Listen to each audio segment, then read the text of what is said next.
Are you looking for a behavior system for your school that will cut down on the number of office referrals and have to create a positive learning environment for all students? Then PBIS is for you. Hi, my name is Adam Volk, and I'm a candidate for assistant principal with Gaston County Schools.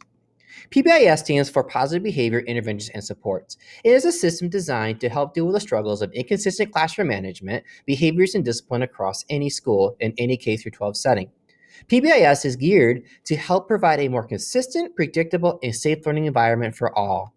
PBIS is not a sit and get one day program. It is a commitment to addressing student behavior through a systems change. The great part about PBIS is that it is prevention oriented. In other words, it is going to use evidence based practices to improve these practices of maximizing academic and social outcomes for all students using data based decision making, continuous monitoring of student behavior, team based leadership, and regular universal screening and effective ongoing professional development for all. When done to fidelity, PBIS has been proven to improve student outcomes, reduce expulsionary discipline, and improve teacher outcomes. There are three tiers of support with PBIS. Tier 1 is going to be includes all students, and this whole model is representative of the MTS model for academic supports.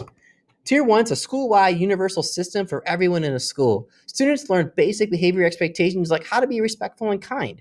School staff members regularly recognize and praise students for this great behavior. They may also use small rewards like tokens or prizes to recognize when students meet these great expectations.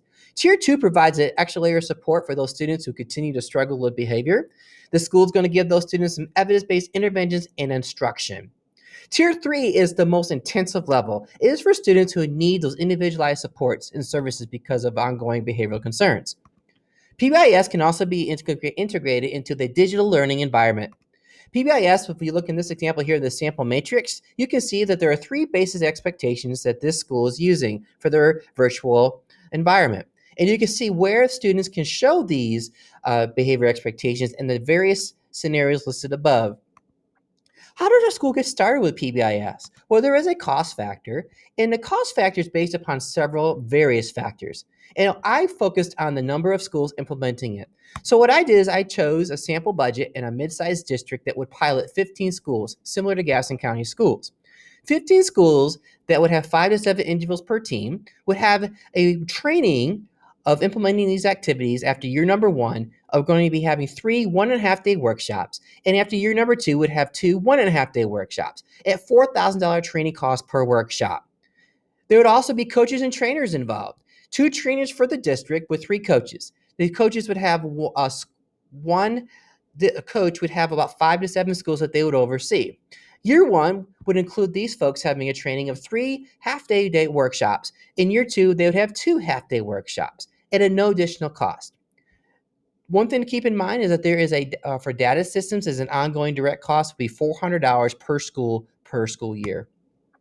We also have the leadership team that would be trained and be able to share their exploration orientation, how they're going to launch the program successfully. And that would be done over the course of a half of a day to get their feet wet, and then evaluation and update reports annually with staff, with our PBIS staff. That would be after year 1 and year 2, half days each at $1,500 per visit. So after 2 years, the total cost would be about $4,633 per school and $400 per school year per school for the new ongoing direct costs. Unanticipated additional cost varies depending upon the issues that we could have with staff turnover or extra training. I budgeted kind of high at $9,000. It could be less depending upon where we want to begin and also some of those extra issues that we may not be able to experience. As assistant principal, I would actively be part of the teaching of this blueprint. I would organize a leadership team. I would help provide the vision and purpose of the group. And I would most importantly facilitate discussion among all group members, particularly with some goal setting early on. Schools that use PBIS, you can see the overall trend is increasing around the world and across our country. Locally, Charlotte-Mecklenburg Schools has been recognized for this by the state for their success in implementation. They have schools that have reported reduced office referrals, student suspensions, and most importantly, increased instructional time.